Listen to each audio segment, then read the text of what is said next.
নমস্কার। আমরা শ্রীরামকৃষ্ণ সেবা সমিতির পক্ষ থেকে আজকে 12ই জানুয়ারি যুব দিবস উপলক্ষে কিছু কর্মসূচি হাতে নিয়েছি।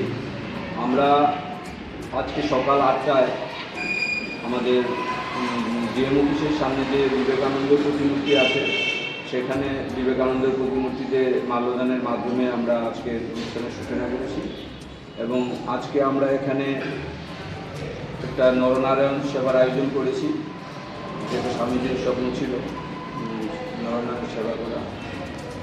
আমরা এখানে Dharmanagar hospital, Takshashila nursing home, health cure nursing home এবং আরও একটি নার্সিংহোম মহানাম সেবা সদন, এই চিকিৎসার ইয়েতে যে সাফাই কর্মীরা যারা আছেন, যারা প্রতিনিয়ত সেবা দিয়ে যাচ্ছেন, তাদেরকে আমরা আজকে এখানে মধ্যাহ্নভোজের জন্য আমাদের সহস্থিত আশ্রম প্রাঙ্গণে আমন্ত্রণ জানিয়েছি এবং তাদের মধ্যে আমরা বস্ত্র বিতরণ করব। আজকে এই মধ্যাহ্নভোজের শেষ করে তাদের মধ্যে আমরা বস্ত্র বিতরণ করব এবং আজকে আমাদের বিবেকানন্দ আশ্রমে সদস্যত্ব হবে এবং যুব দিবসকে সামনে রেখে আগামী দিনে আমরা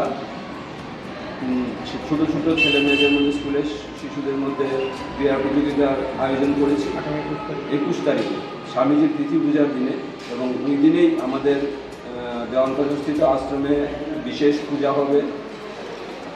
আমরা ধর্মনগরের সবাইকে 21 তারিখে আমাদের দেওয়ানবাজারস্থিত আশ্রমে আমন্ত্রণ জানাচ্ছি। ধন্যবাদ।